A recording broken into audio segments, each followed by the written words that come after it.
अल्हम्दुलिल्लाहि वहदा वस्सलातु वस्सलामु अला मल्ला नबी बादा अम्मा बाद फ़ाऊज़ु बिल्लाहि मिनश शैतानिर रजीम बिस्मिल्लाहिर रहमानिर रहीम वकज़ालिक अंज़लनाहु आयतिन बय्यिनातिन व अन्नल्लाह यहदी मन युरीद इन्नल्लज़ीना आमनु वल्लज़ीना हादू वस्साबियीन वन्नसारा वल्मजूसा वल्लज़ीना अशरकू इन्नल्लाह यफ़सिलु बैनहुम यौमल क़ियामति इन्नल्लाह अला कुल्लि शैइन शहीद।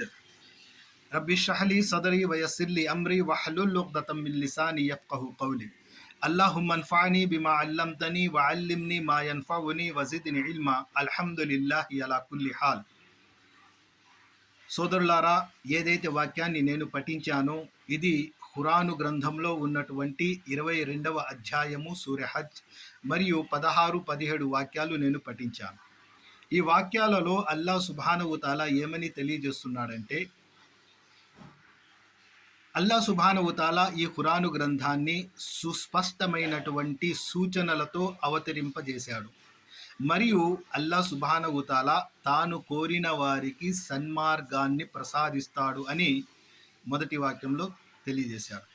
ఆ తరువాత వాక్యంలో అల్లాహ్ సుబ్హానహు తఆలా తెలియజేస్తున్నాడు, విశ్వాసులు, యూదులు, సాబీయులు, క్రైస్తవులు, మజూసీలు, బహుదైవారాధకులు వీరి మధ్య అల్లాహ్ సుబ్హానహు తఆలా ప్రళయ దినం నాడు, తీర్పు దినం నాడు తీర్పు తీరుస్తాను అని అల్లాహ్ సుబ్హానహు తఆలా తెలియజేస్తున్నాడు. అల్లాహ్ సుబ్హానహు తఆలా అయితే ప్రతి విషయం పైన సాక్షిగా ఉన్నాడు అని అల్లాహ్ సుబ్హానహు తఆలా తెలియజేస్తున్నాడు. సోదరులారా, సృష్టికర్త అయినటువంటి ఏకైక దైవం అల్లాహ్ సుబ్హానహు తఆలా ఈ సర్వ సృష్టిని, భూమిని, ఆకాశాలను, మధ్య ఉన్నటువంటి సమస్తాన్ని, ఈ అండపిండ బ్రహ్మాండాన్ని సుబ్హానల్లా ఒక్కడే ఎవరి భాగస్వామ్యము లేకుండా సృష్టించాడు. ఈ సృష్టిలో ఎన్నో జీవరాశులను అల్లాహ్ సుబ్హానహు తఆలా సృష్టించాడు. సమస్త జీవరాశులలో అత్యుత్తమమైనటువంటి వాడు, మహోత్కృష్టమైనటువంటి వాడు, ఈ సృష్టిలోకెల్లా ఉత్తముడు అల్లాహ్ సుబ్హానహు తఆలా మానవుణ్ణి తయారు చేశాడు. సుబ్హానల్లా, చూడండి, సృష్టిలో ఉన్నటువంటి జంతువులు, వాటిని మీరు గమనించినట్టయితే వారి తలలు భూమి వైపు కిందకి వంగి ఉంటాయి. కానీ అల్లాహ్ సుబ్హానహు తఆలా మానవుణ్ణి పైకి చూసే విధంగా, నిటారుగా చూసే విధంగా అల్లాహ్ సుబ్హానహు తఆలా మానవుణ్ణి తల పైకి నిటారుగా చూసే విధంగా అల్లాహ్ సుబ్హానహు తఆలా మానవుణ్ణి సృష్టించాడు. మరియు మానవుడికి బుద్ధి, వివేకాలు సుబ్హానల్లా ఇవ్వటం జరిగింది.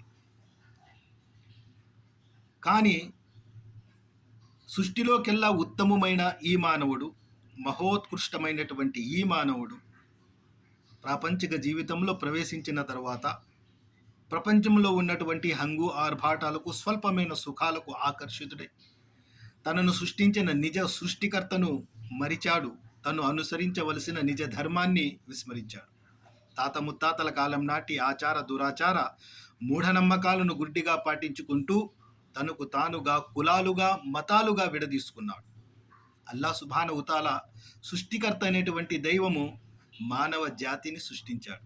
కానీ ఆ మానవుడు మానవ జాతిని కులాలుగా, మతాలుగా విభజించుకున్నాడు. కేవలం ప్రాపంచిక జీవితాన్ని పొందడానికి, ప్రాపంచిక జీవితం పట్ల ప్రేమ, ప్రాపంచిక జీవితం పట్ల అభిమానం మానవుణ్ణి కులాలు, మతాలుగా విడదీసేదానిపై ప్రేరేపించింది. అల్లాహ్ సుబ్హానహు తఆలా అయితే ఎవరెవరైతే ఈ భూలోకంలో మానవ జాతిని కులాలు, మతాలుగా విడదీసుకొని వారి దగ్గర ఉన్న దానితోనే వారు తెగ సంబరపడిపోతున్నారో, అలాంటి కులాలు, మతాల మధ్య అల్లాహ్ సుబ్హానహు తఆలా ఎవరిది నిజమైన విశ్వాసము అని అల్లాహ్ సుబ్హానహు తఆలా తీర్పు దినం నాడు, ప్రళయ దినం నాడు మేము తీర్పు తీరుస్తాము. ఎవరు నిజ విశ్వాసంపై ఉన్నారో, ఎవరు విశ్వాసంపై నిలకడగా ఉన్నారో, ఎవరు సృష్టికర్తని ఆరాధించారో, ఎవరు సృష్టికర్తను విడిచి సృష్టి పూజకు లోనయ్యారో అనేటువంటిది అల్లాహ్ సుబ్హానహు తఆలా ప్రళయ దినం నాడు తీర్పు తీరుస్తున్నాడు. ఎందుకంటే అల్లా సుబ్హానహు వ తఆలా ప్రతి విషయంపై సాక్షిగా ఉన్నాడు. అల్లా సుబ్హానహు వ తఆలా ప్రతిదీ చూస్తూ ఉన్నాడని అల్లా సుబ్హానహు వ తఆలా ఈ ఖురాను గ్రంథంలో తెలియజేస్తున్నాడు. కావున సృష్టికర్తను గుర్తించండి, సృష్టికర్తను మాత్రమే ఆరాధించండి, సృష్టి పూజకు దూరంగా ఉండండి.